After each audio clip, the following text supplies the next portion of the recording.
All right, I believe we have telemetry.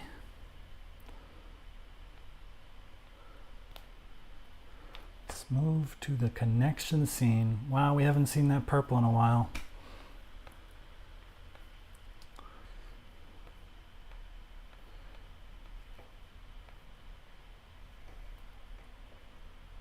Oh wait, camera's still covered.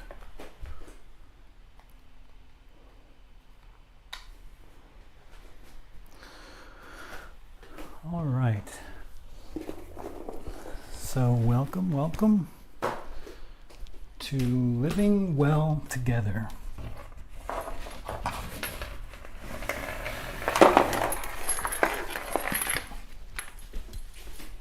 My name is Nathan, and in this session, we're going to be doing a connection activity called HEARTSHARE. Now, that's what I've heard it called when I've done it the most, but it's also called in various places hardcore. I'm sure there's a lot of names for it. But the overall purpose is to establish and build connection between all the participants. Now, how does it do that? Well, how does one connect with somebody else? Right?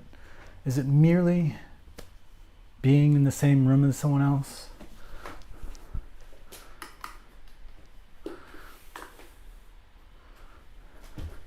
Or is there something more?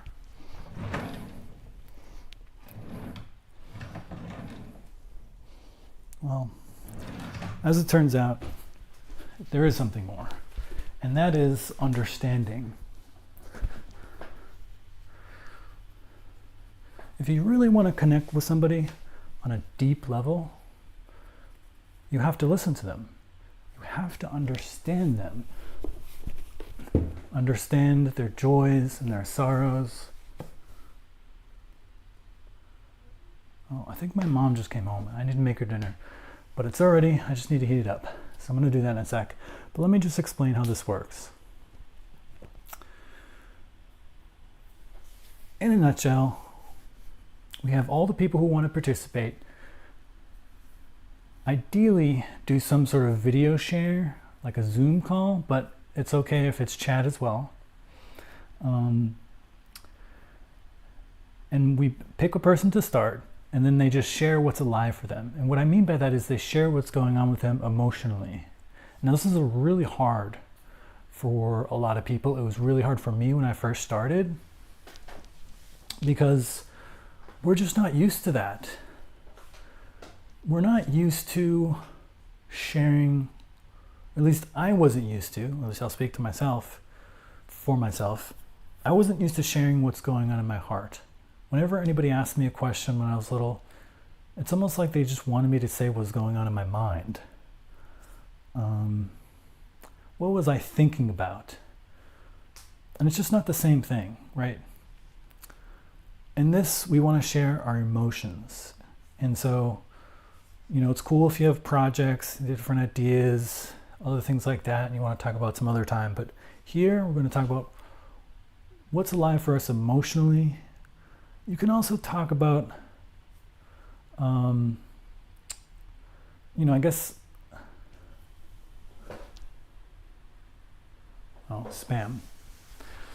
Wow, that was the biggest block of spam I've ever seen. So yeah, just stick with your emotions if you can. In fact, you don't even need to say anything technically. If you want to get up when it's your turn and just cry or wail or hit a pillow or just vent, that actually is appropriate too. Technically, you don't need words, but the point is to express your emotions in some way, because it's the emotions, it's connecting on an emotional level, which is going to draw people together. Right? You can talk all you want about your cool Lego sets and you know, these projects you got going on in work and all that stuff, these high level heady stuff, there's a time and a place for that, but it's not going to connect you closer to somebody. What brings people together is heartfelt communication about what matters to us on a deep level emotionally. And that's exactly what this activity is all about. So how it works is usually we get, you know, up to 12 people. They come in together in a room, they sit in a circle, and you pick a person to go first, and then they speak for 5 to 10 minutes, whatever. You know, you take the number of people, 60 divided by the number of people, and that's your time you got if you have a 60-minute session. So usually it's like 5 to 10 minutes, and everybody just listens except for that person who gets to talk, and they get to share what's alive for them. Everyone else is just attentively listening and in a non-judgmental way. And then the facilitator will, you know, keep track of time and let them know when their time's almost up. And then it moves to the next person. Now, optionally, the facilitator may ask that person, you know, are you open to feedback? Are you open to questions and comments? And if they allow it, then other people may raise their hand and I can say, hey, go ahead. And then that person can ask the person who just talked a question or a comment. It's like, wow, you're really brave for sharing that with us, whatever. But that's definitely optional. And then it just goes to the next person until everybody is gone. And this is basically structured emotional sharing, literally the juice of connecting people together. Because when you understand someone's challenges, their triumphs, their joys, their sorrows, that's how you feel connected with somebody. So let's go ahead and do that. Is anybody in the chat that wants to participate?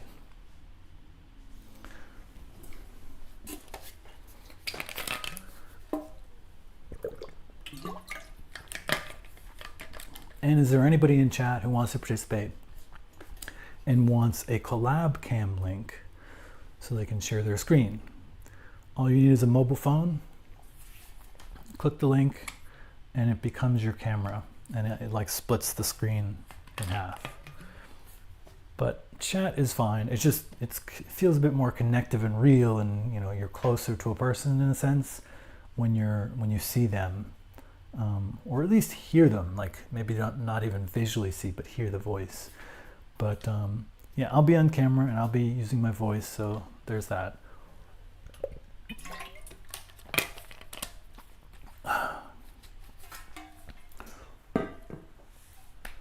Now,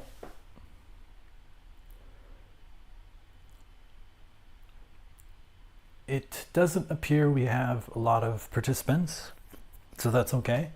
If you do want to participate, I invite you to take the time now to go ahead and share what's live with you in the chat. I am going to heat up my mother's dinner. She just came home. I just heard her, and I want to make sure she's fed because she's had a long day. It's pretty late. I'll come back and I'll be able to read the chat and catch up on anything. So you have all this time to go ahead and do that. And then I'll come back in about 10 minutes. Unfortunate timing, but I'll have to work that out with my mom in the future. Okay, so I will be right back. Oh, and one last thing about confidentiality. Typically, the way it works is that you come together and you kind of agree, well, not kind of agree, you explicitly agree to keep things confidential. However, this is live stream, it's public. I cannot give any guarantees of confidentiality, so only share things that you are comfortable with the entire world knowing. All right.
All right.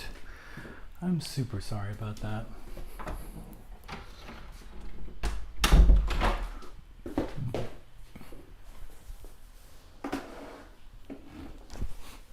All right, yeah, no problem. I'm not sure anyone was missing me anyways. Yeah, I need to figure that out. Well, I'll just go ahead and start, since it doesn't seem like there's a lot of other participants right now. So what I like to do is just sort of take a moment to ground myself, connect with my body.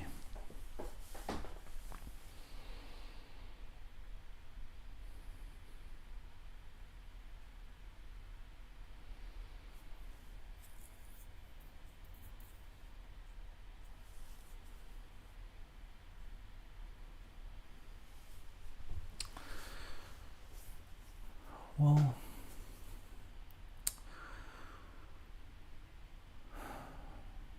what's alive for me?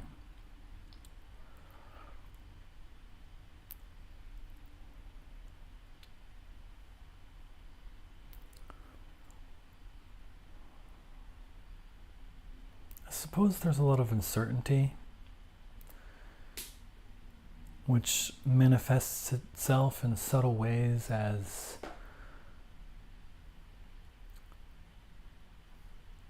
I don't know if I want to say anxiety, but micro anxiety maybe.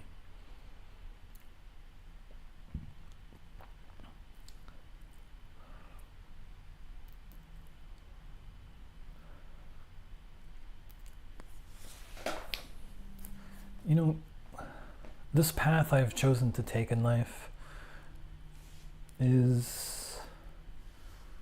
not without its risks, not without its drawbacks, right? If you zoom back 3 years ago, I was working at NASA Ames. I was making good money, and the job was, fairly easeful. In many ways, it was a complete victory. It was a win, according to the eyes of capitalists, right? That's what we all want, right? For the most part, want to get a high-paying job with a comfortable salary, so we can be happy. But I wasn't happy, and so I went down this whole new path of exploring what it means to truly live well, because I wasn't satisfied with just doing the same thing everyone else was doing, the sort of the safe path that we all know. Work, make money, barely have enough time for yourself, and rinse and repeat.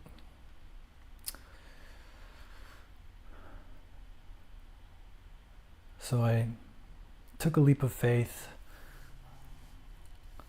packed everything into storage, and I went to Hawaii, left my job, and you all know the story more or less. Now I'm back in the continental US, and I'm trying to find a different way. Right, I'm living off savings and investments, but I see those numbers going down, not really going up for the most part.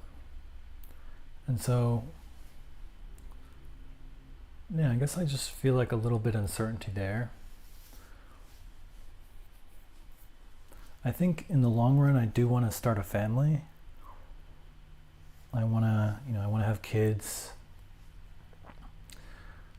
and I'm just thinking kids are expensive. It's going to take money.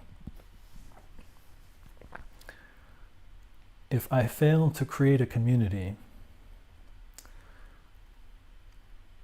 and end up being forced to rejoin the matrix, so to speak.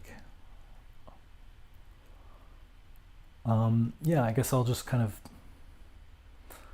have definitely impacted my long-term financial potential. But at the same time, you have to look at the upside. I've learned so many skills. So, I don't know. Right? There's like what my body feels, which is like the uncertainty behind the decisions I make and the path I'm taking. And then when I think about it and I rationalize it, like, I really wouldn't have it any other way.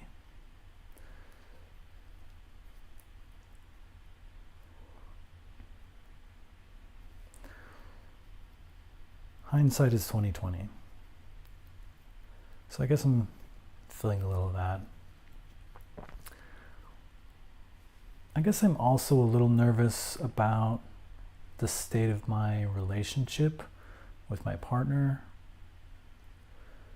We both love each other dearly, but it seems like in some ways I'm not enough. And when we last spoke, she indicated she's not interested in having children.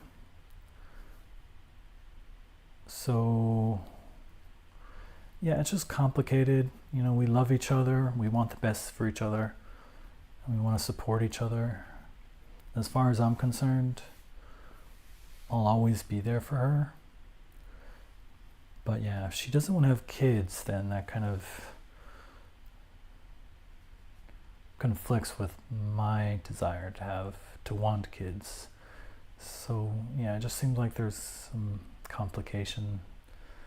We're gonna have to deal with some non-straightforward relationship, which I guess is quite common. You know, there's relationships are really complicated, but yeah, that's also been on my mind in terms of how that's gonna work out. And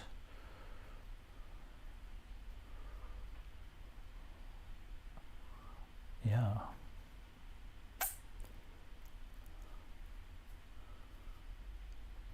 So I guess to sum so far, a little bit of like anxiety about finances and a little bit of anxiety about relationships. But all in all, you know, I feel pretty happy.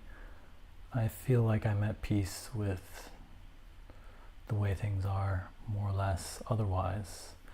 Well, other than the fact that my country, the United States, is like it feels like it's never been as divided as now. It feels like Republicans and Democrats are at each other's throats.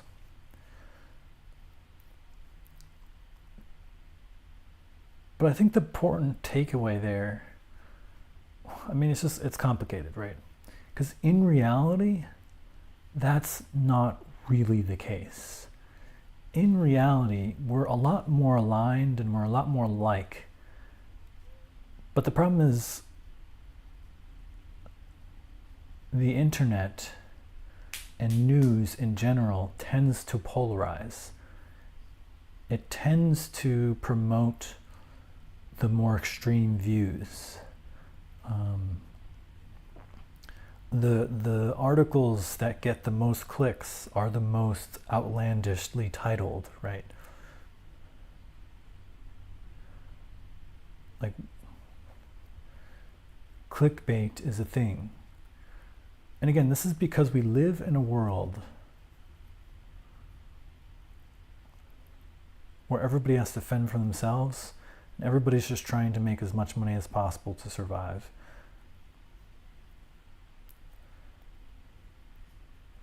When you live in a world where every click, every view of your video determines your income, determines your success, then you're going to do increasingly more morally questionable things like clickbait and lying about people, making things up, or making a title of your video, you know, this person is doomed, or so it's really the state of our technology, the infrastructure, you know, our tech infrastructure that is leading to what appears to be a very divided world, which is in fact not as divided as we might think, but then there are many people who think it's more divided because of the nature of the technology and how it promotes the most extreme views. So if there's a third thing I have a little bit of anxiety about, it's just that. I mean, and where the country is going, it seems like it's a pretty dangerous time. It seems like we have a president who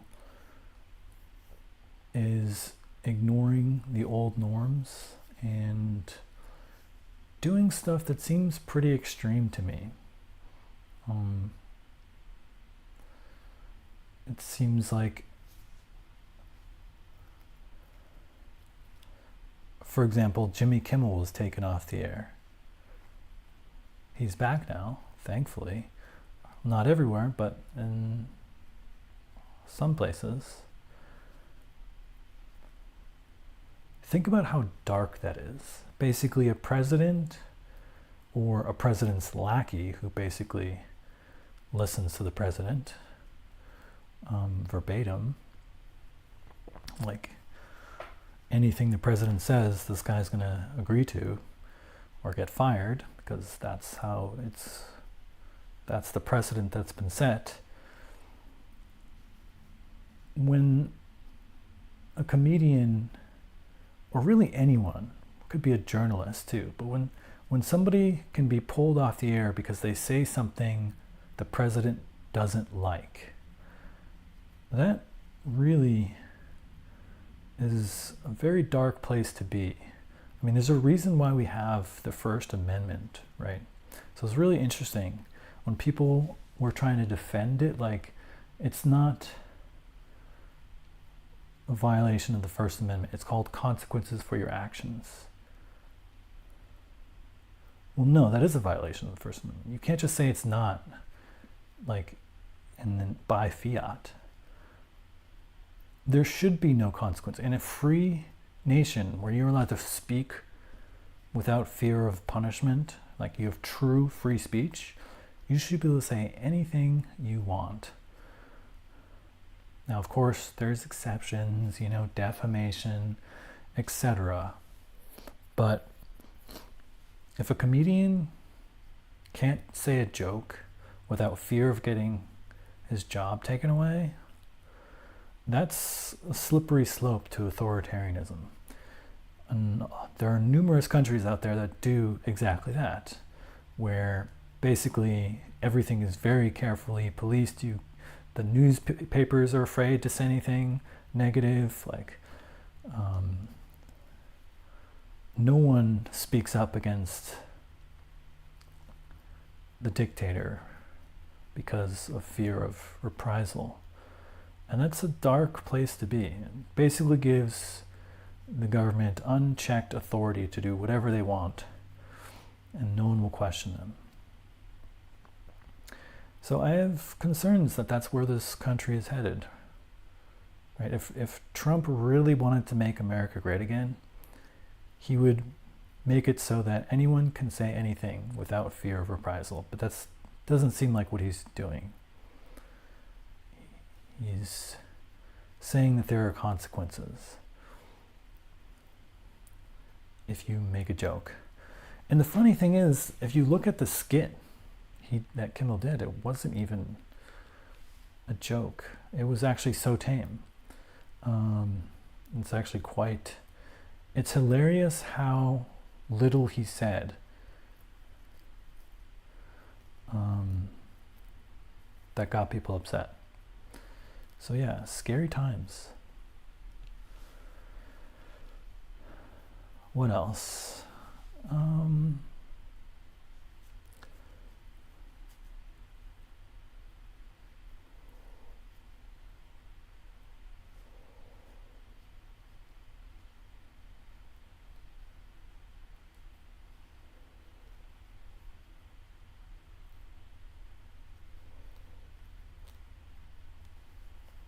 I miss my cats.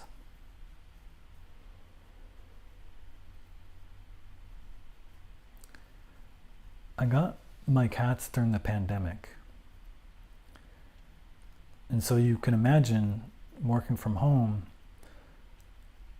we were able to spend every day together, every minute of every day, basically.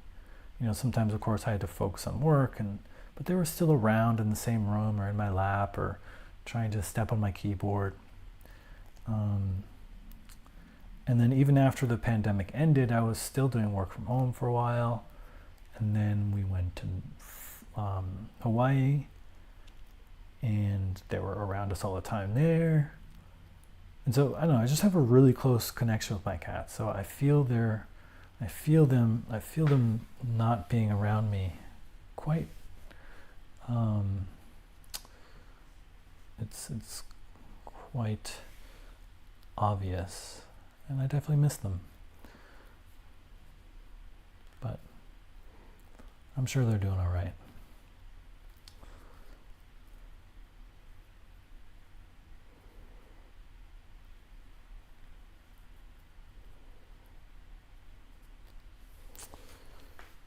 What else? What's going on inside me?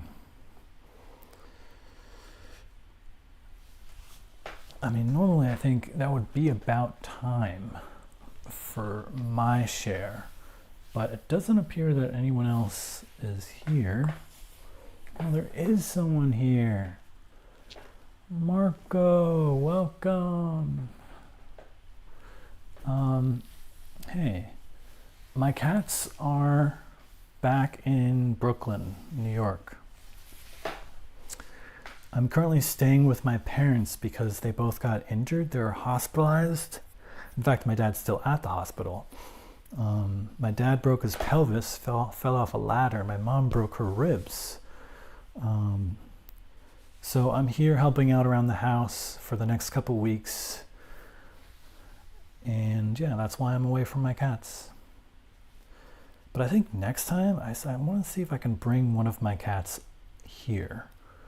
This is such a big house, totally enough space. And they would totally love going outside. It's a nice, quiet, suburban neighborhood. They're perfectly safe. Though I have to warn the chipmunks and squirrels because there are a lot, and I'm not sure they're used to cats.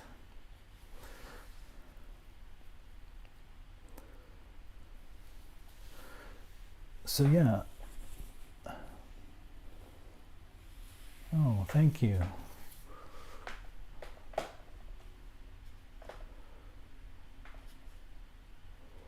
Yeah, you know, they feel like family to me. We're just so close. Such a sweet, loving relationship. Actually, I think I learned even how to be a better, like, human father from being a father to these animals. Because, you know, it's one thing if you grow up, you know, as a kid, your parents have pets or whatever, or you're just like around people with pets. But until you actually are responsible for the lives of these creatures, right? If you're a bystander, it's not quite the same. Until you're actually responsible for these creatures' well-being, when that happens, you really do kind of have a connection that's deeper. And yeah, so even though I had 9 cats growing up, not all at once, but throughout the various years of my early childhood, we had 9 different cats. These 2 cats that I got in the last, well, I got They were born 5 years ago, almost exactly. These two cats I'm so much more connected to, and they've taught me so much about raising animals, and by extension I think also raising humans, because you know, cats are mammals, right, like humans. So they're remarkably similar in a lot of ways. They have you know, they have temper tantrums, right, like kids do. They can feel sad, or they can feel excited or happy. You can communicate with them. In fact, if you look online, there are videos of people who have gotten these like, they're like sound buttons, and you teach the cat at a very young age to press buttons with certain sounds to indicate certain things, like go outside or something, or like different things like that. And cats can use these things. It's pretty crazy. You can communicate with your cat. Now, even without those things though, if you're close to your cat, you can definitely communicate a lot of things. Like my cat definitely knows like good girl, like we approve, and no. Like if you say no forcefully, they know they did a bad thing. They know things like when we say be nice to your sister, we particularly say that to one cat who's kind of a bully in some ways. We absolutely know she knows what we're talking about. The way her like her tail, you just watch their body language. Cats communicate through their bodies. I mean, much like dogs, right? So you can absolutely communicate really quite effectively with your cat or dog if you are perceptive. Yeah, they're just so cute and amazing. I have a picture on my desktop. Oh.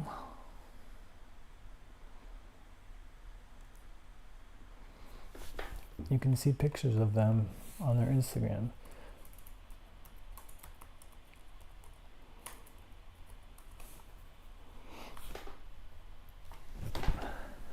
That's their Instagram page. So yeah, I don't know if you joined a little bit late into the session, Marco. Yeah, you're absolutely right. They certainly do have personalities. And that was another big thing that I learned. Because, yeah, when you really pay attention to a cat, and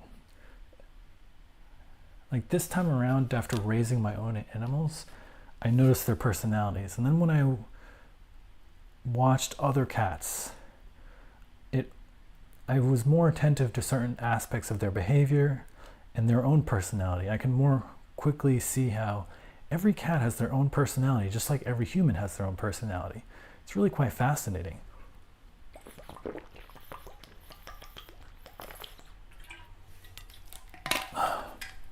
I was actually going to breed cats.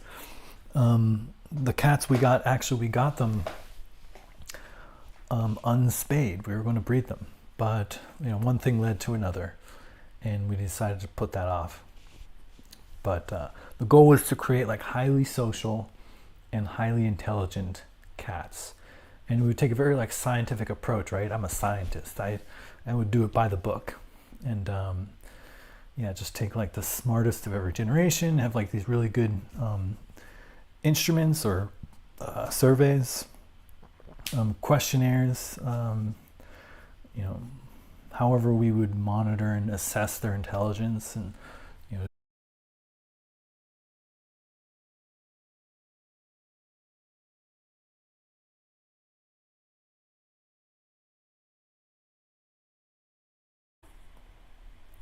oh yeah, it does that. Sometimes it just disconnects. I don't really know why, but yeah, I don't know where it cut off, but I was talking about, yeah, there are a lot of strays out there, so I totally get it. I'm super for adoption. In fact, every one of our cats growing up was an adopted cat. None of them were from breeders.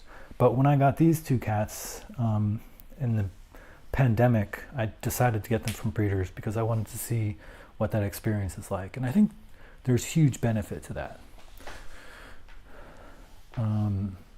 You can get a certain temperament, right? We went for ragdolls, which have like a more family-oriented temperament. And that's really nice. You know, they stay around us, they follow us. And we can just walk around, they don't have to have a leash, and we can just walk around, they'll follow us. But I think you could do even more so. So I think as a breeder, I think I would have a good time as a breeder and, you know, love all these different animals and find good homes for them and just overall improve the species so that they make the best companions. I mean, right, that's what dogs are, right? Such a good companion for humans. Man's best friend, they say. Yeah, it's because of breeding, right? They're not wolves. Selective breeding, and I think the same can be done for cats.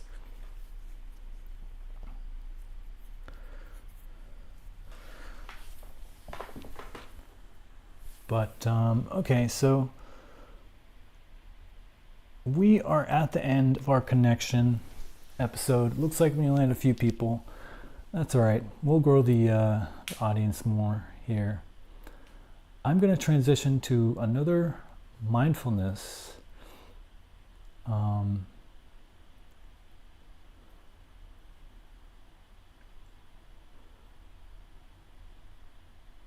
Oh, well, welcome. I think you might be the first person who's read my blog. I appreciate that. At least the first person that I know of.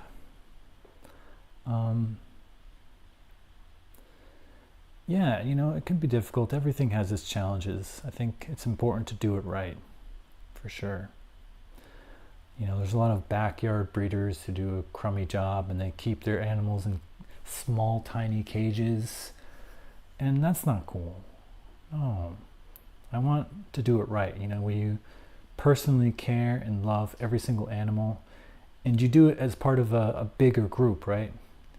When you try to breed a lot of animals with like you and your husband and like your wife or whatever and your kids, it's too small. I mean, maybe you can look after like 1 or 2 animals, but if you have even a full litter of cats, that's a lot of cats to look after. It's really better to do, I would say, some sort of any kind of breeding operation in a community where you have, you know, potentially hundreds of people. And in that way, you can make sure that every one of the animals gets the attention that it deserves. That's important. I think a lot of people get pets because they're like, oh, it's cute. I want a little cute little thing. And then it gets older and it's not as cute.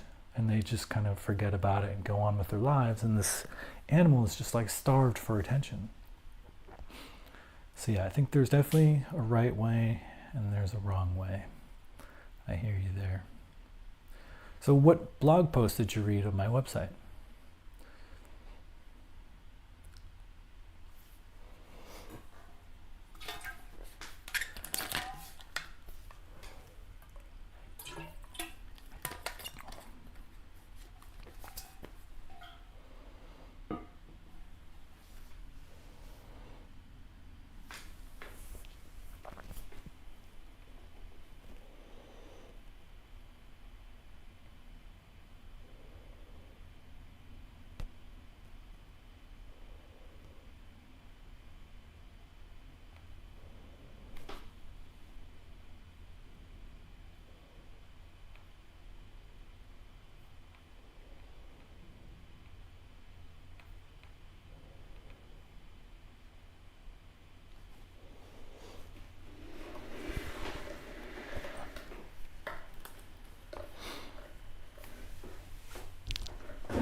And how did you discover my website?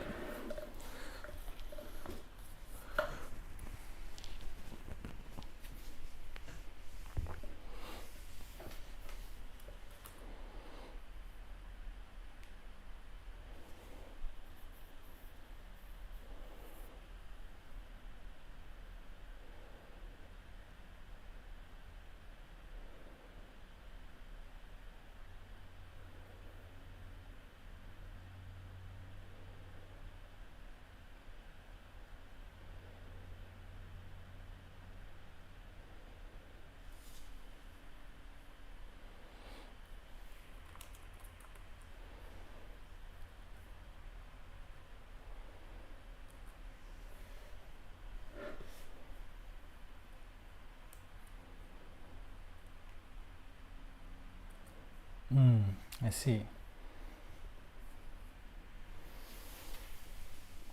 Yeah. Those to me constitute kind of the fundamental issues that we have in society.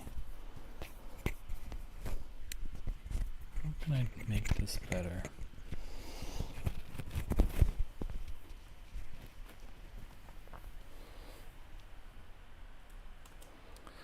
So that's kind of my big MO here, is to make friends and network with people and build an intentional community.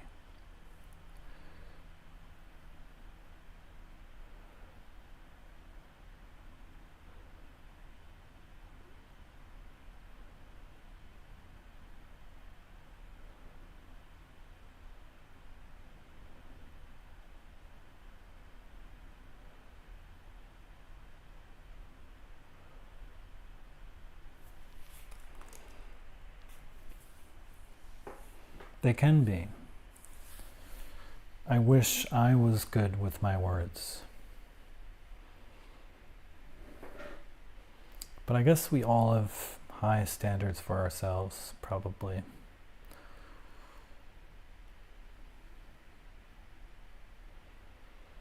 Writing is one of those things where for me to be satisfied with the job I've done for anything I've written, I really like to spend my time with it and spend a couple weeks drafting things and trying different approaches and revisions, and it really take me like a month or two to make like a decent post or an article. But who has time? Who has that time? If I was getting paid, right, to do that, then sure. But I can't spend that much time, so I just do my best in the time that I have. So what's alive with you? What are the big happenings in your life that are big on your mind right now?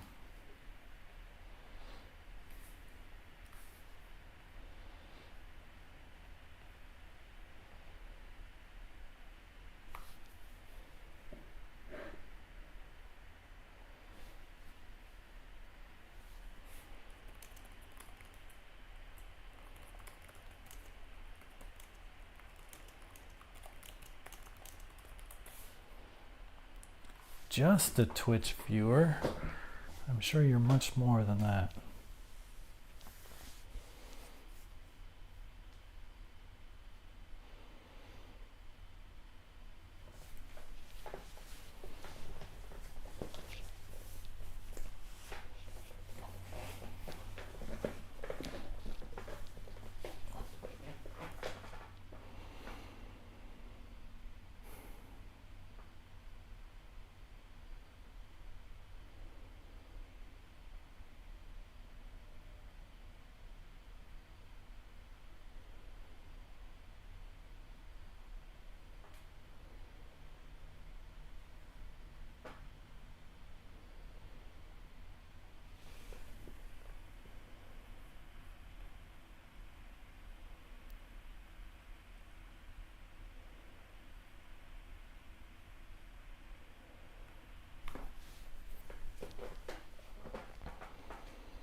Well,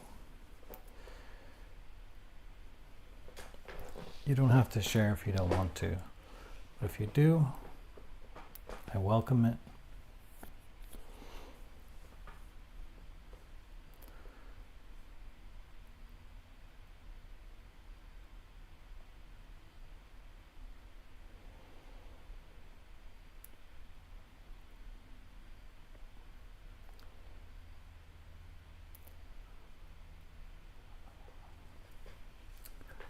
Otherwise, I'm going to gear up here for an evening meditation. And again, I don't want to rush you or anything. If you're in the middle of typing something, that's absolutely no problem at all. If you're not, feel free to just listen. But I'm going to transition to our meditation session, and I like to open with just a little quote or some idea about meditation as a brief introduction to one aspect of the practice.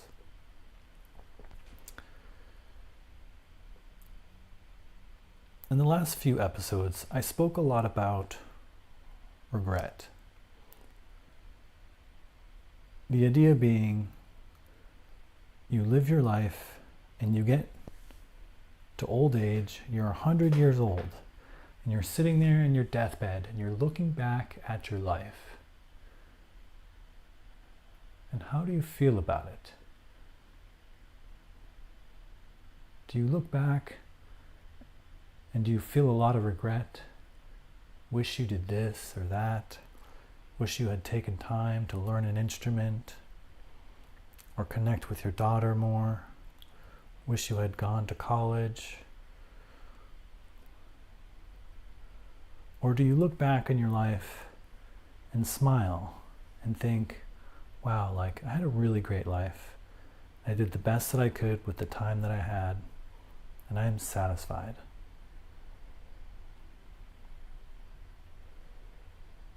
Think about those two different outcomes. You could live a life full of regret or live a life satisfied.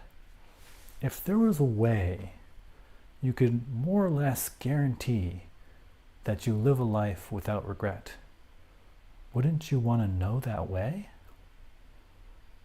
Well, one such way is through mindfulness meditation.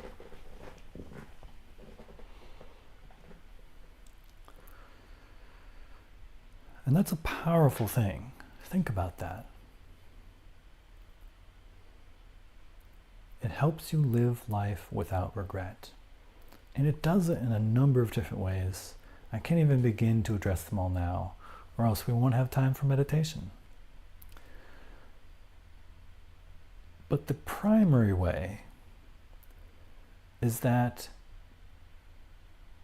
it helps you make better decisions.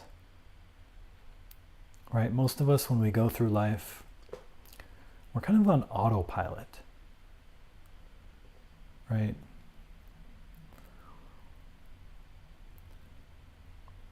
We often get triggered by something, and this just sends us down a path of seething anger and rage. And we don't even realize it often until 30 minutes later. Or something makes you sad, and you think about that sadness, and then you get more sad, and then it just spirals, and then all of a sudden, 4 hours later, you're still really sad. Where did the time go? Or you sit down at on the couch after a long day work, and you have this commitment. You made this New Year's resolution. I'm going to exercise more. I'm going to eat healthy. But you plop down on the couch, you grab a bag of chips, and the show is over, and whoops, I just ate the whole bag of chips. Whoops. This happens because we live our life mostly on autopilot. And through mindfulness meditation, we can learn to control our attention, control our awareness, and make it so that we can choose when we want to use this autopilot mode and choose when we want to make a rational decision. Now, there's only so much I can do to explain mindfulness, right? It's like trying to describe the taste of chocolate to somebody who's never had chocolate before, right? Like I could try to say, like chocolate, it has this I don't know, like, what does chocolate even taste like, right? There's the sugar component, there's sweet. But if you've never had chocolate in itself, how do you describe that? If someone's never had something sweet, how do you describe a sweet thing to them? You can use all the poetic words in the world, but it's just not the same thing as eating a piece of chocolate, right? Meditation is the same thing. So I can go on and on talking about meditation, but until you actually do it, you'll never really understand it. It won't really click. So I highly recommend, I invite you, if you're listening, to just do a quick meditation with me. You really only need to do 10-15 minutes a day, and you will start noticing real, meaningful changes in your life. It's such a powerful tool. And that whole thing about regret, that's just one tiny tip of the iceberg. It's such a powerful technique. And that's why I do it every single day for an hour a day. But I'm not saying you have to do that. You can start very small, even just 5 minutes a day. Excuse me. Pardon me. So with that said, let's just do a quick meditation. Accio phone. Let me get my phone. I don't have the Harry Potter skills. Just want to make sure I time it. So what I want you to do is find a comfortable seat. It can just be a regular chair, just like this one. Nothing fancy. But you don't want to really lean back against the back because you'll tend to just slouch forward, right? It's not good for your back. Really what you want to do is sit on the, whoops, sorry about that. What you really want to do is just sit more towards the front and ignore the back of the chair, like so. So you can sit in an upright posture. Now this might be kind of hard for some people if you're used to just leaning back all the time. I get it. It was a little bit weird for me too because I'm so used to just letting the load off. But you'll strengthen your back muscles very quickly. It'll be no problem at all. And this is a really good posture. You'll be able to sit like this for hours in the future if you so want to. And then I invite you to close your eyes and take 3 deep breaths. In through the nose and out through the mouth.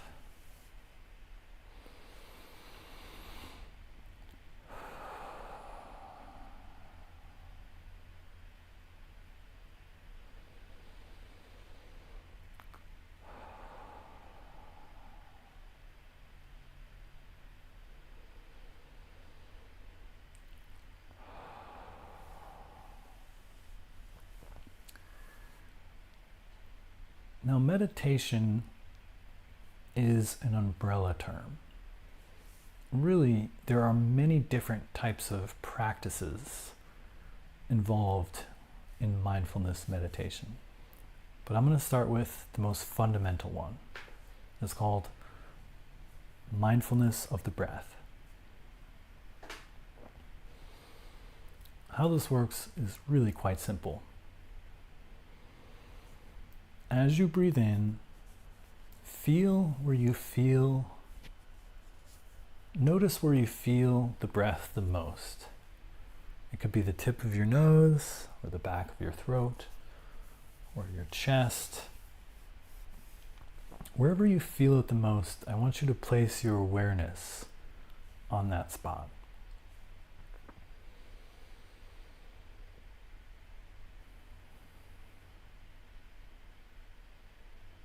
This is going to be your anchor. And just stay with that spot for the whole time. As you breathe in, and that intake begins to become an out breath. right? It's one continuous in and out, no pauses, and it's always now. That's the key. Your breath is always in the present moment.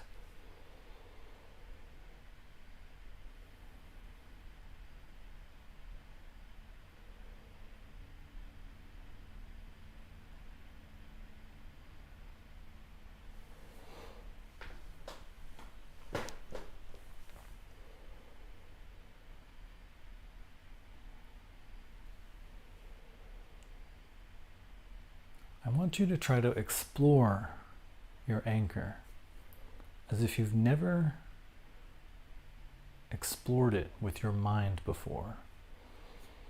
Try to feel the sensations there.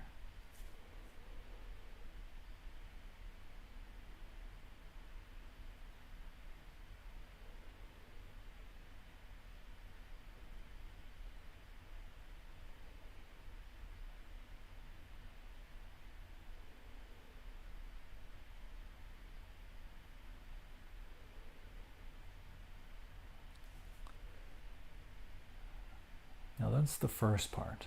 It's really staying present and focused on your breath, wherever it feels most prominent to you.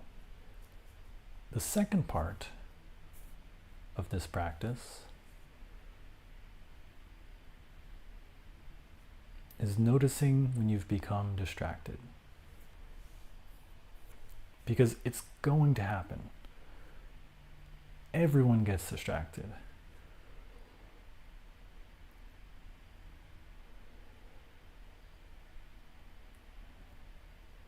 You'll catch yourself thinking about what's for dinner tonight, what do you have to do later in the evening, some interaction you had recently with a spouse or coworker.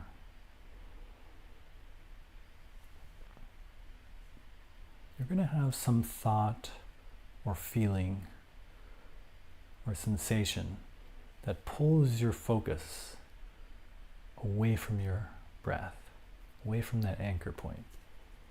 And it might happen after 2 seconds or 7 seconds,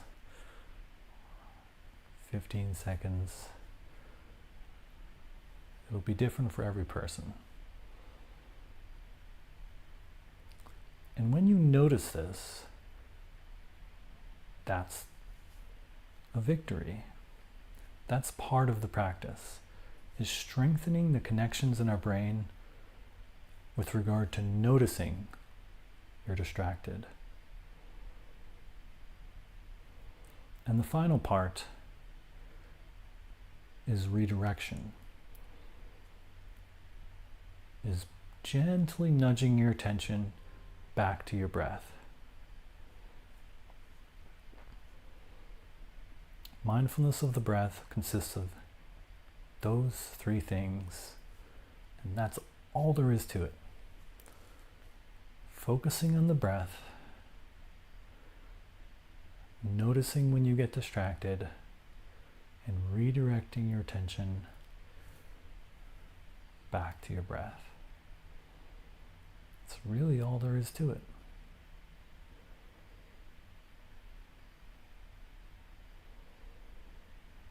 So I'll give you a few moments to try that out.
whenever you get distracted, just gently pull your attention back to your breath. No need to judge yourself. No need to say, oh, I'm so bad at this.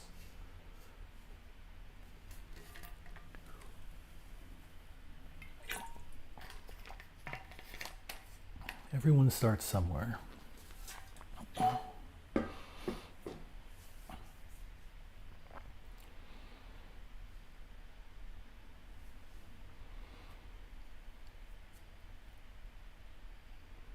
And try not to worry too much about whether you're doing it right, whether your technique is right. It's not really about that. It's not about a technique per se. It's more about an attitude. You want to embody an attitude of openness to your experiences and ease, calm, acceptance.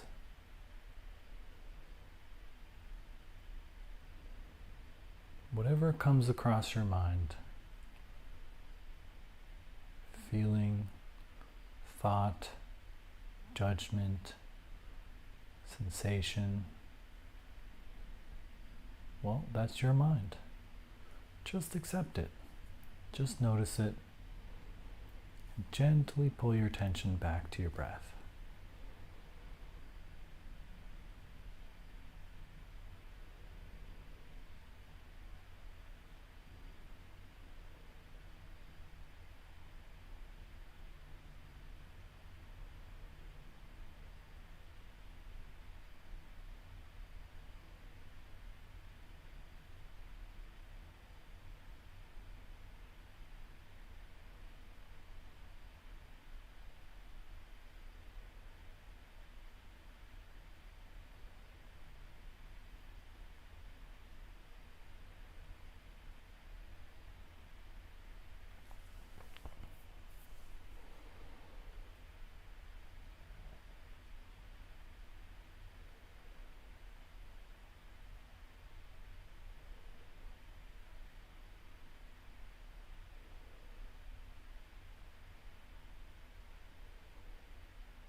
If you're distracted, again, that's okay.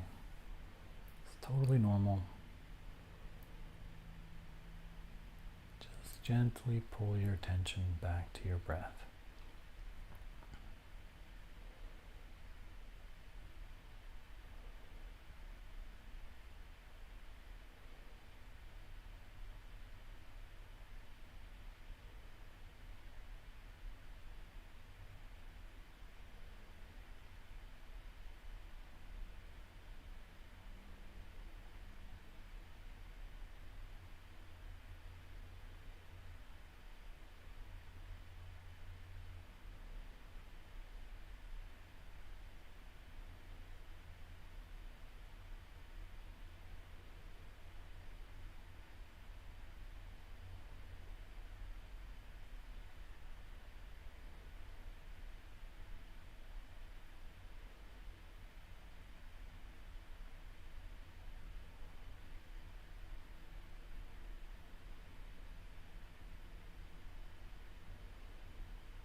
want you to check in with yourself.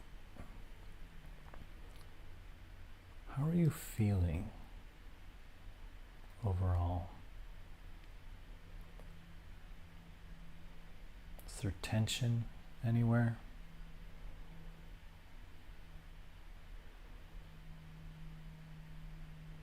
A sense of resisting something?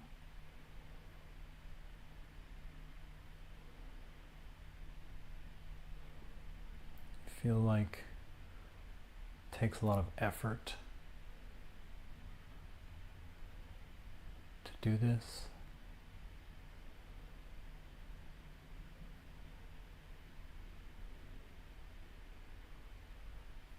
If you can, try to let all that go. If you can feel the tension in a specific spot in your body, take a moment to focus on that spot and relax it. Do you have tension perhaps in your neck?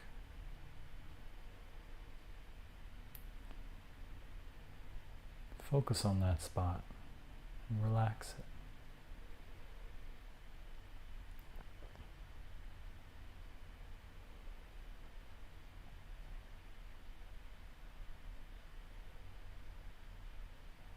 Remember,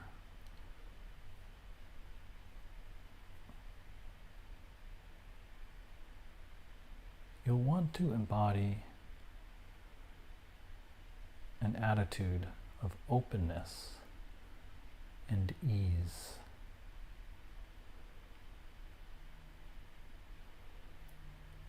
It shouldn't feel like you're fighting anything.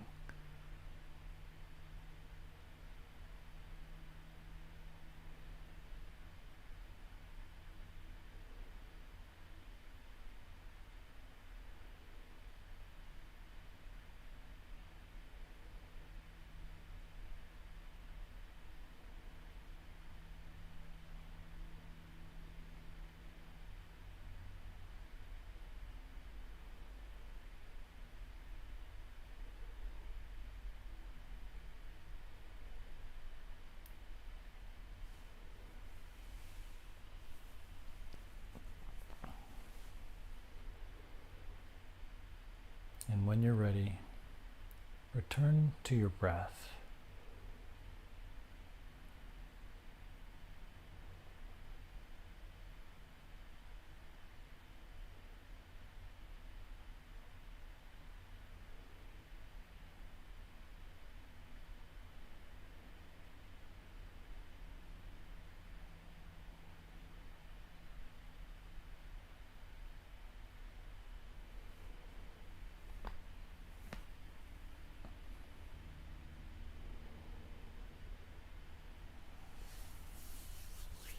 Don't forget to hydrate.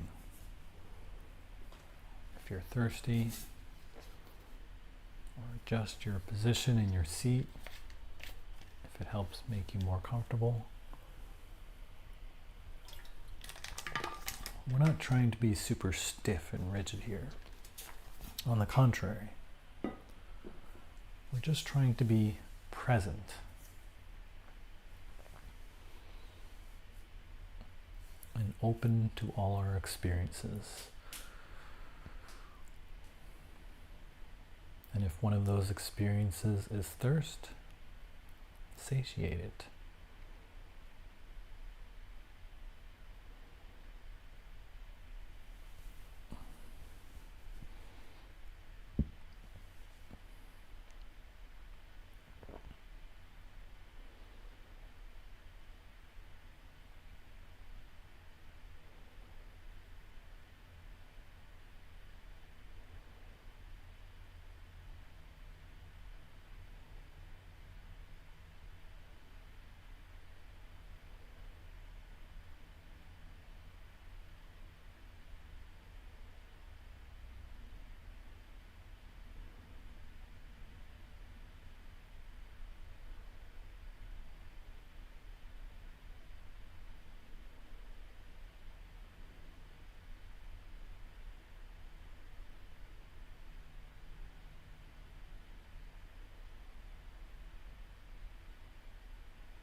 If you notice you're distracted,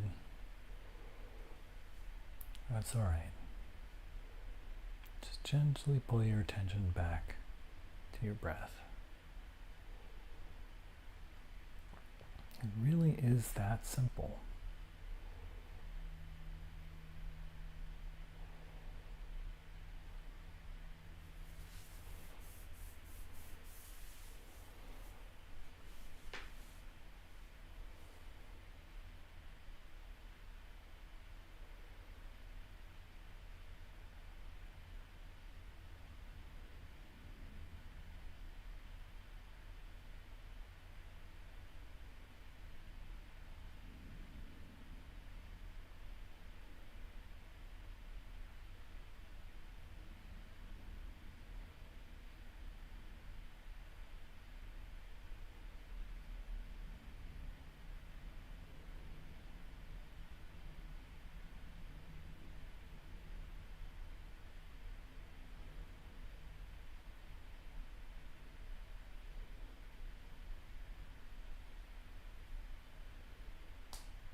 Now, if you've had your eyes closed the entire time,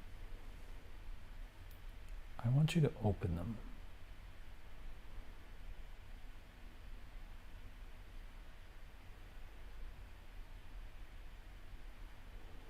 But still stay with your breath.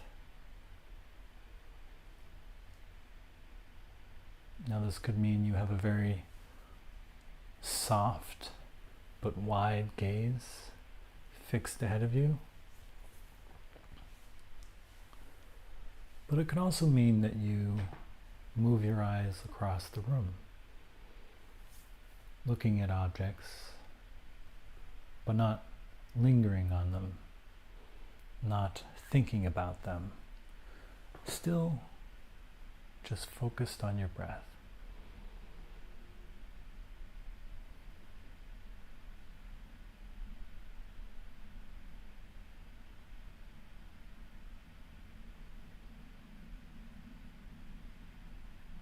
Still just trying to notice when you get distracted and returning your attention to your breath.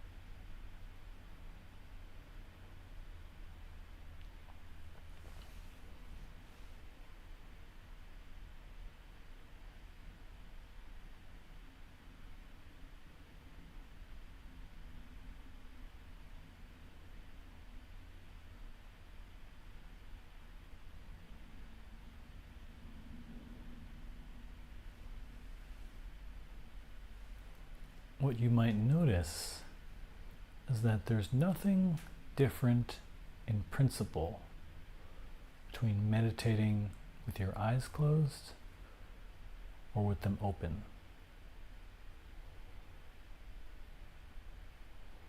The only reason we typically have beginners close their eyes is to just reduce the number of distractions. Your visual field becomes mostly dark. And we have beginners often sit in a quieter space. But technically, you could meditate at a rave. Any moment of life is appropriate for meditation. And with practice, you'll find that you will be able to meditate at any moment. But of course, some may be easier than others.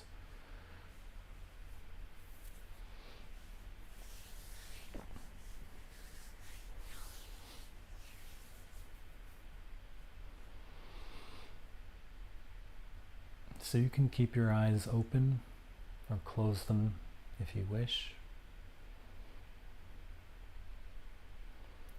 And we'll practice here for another 5 minutes.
In the last 2 minutes, I want you to think of 3 things you're grateful for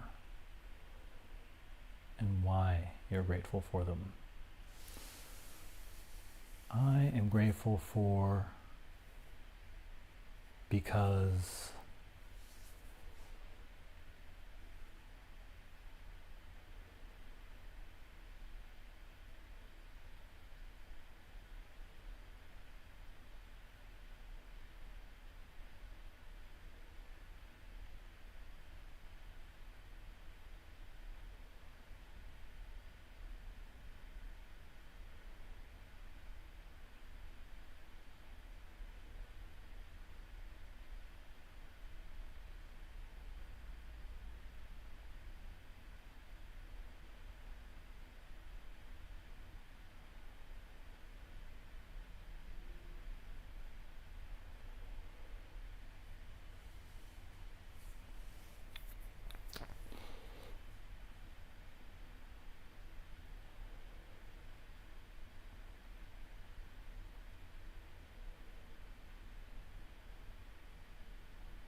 come to the end of our session.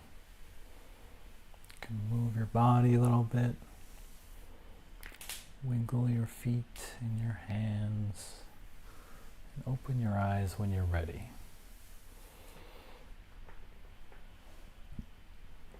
Thank you for joining us.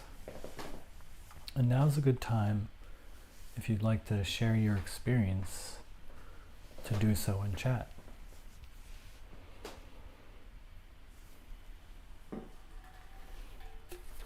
I'll stay on for a bit, answer any questions people might have.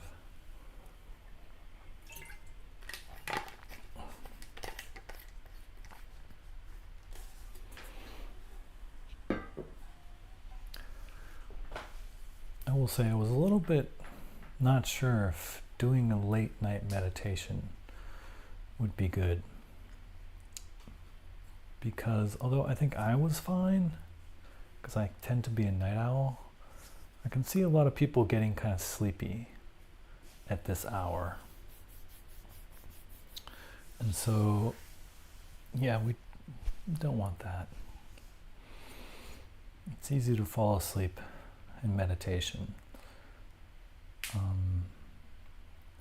There's something about just staying present and connecting with your body. In fact, if you have trouble going to sleep and you want a way to more reliably and quickly go to sleep, try meditating. If you're tired, it can really work, because a lot of what keeps us awake at night is our thoughts.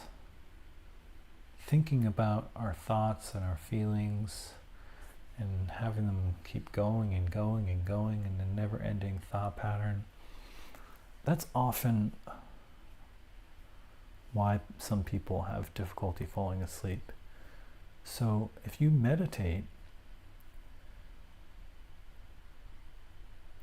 you're basically anchoring yourself to the present, deliberately not attaching yourself to thoughts. And so they don't pull you into spirals and rabbit holes like they normally would. And you're in being anchored to the present, you're anchored to your body. And so if your body's tired, you'll definitely feel that. And you could just fall right asleep.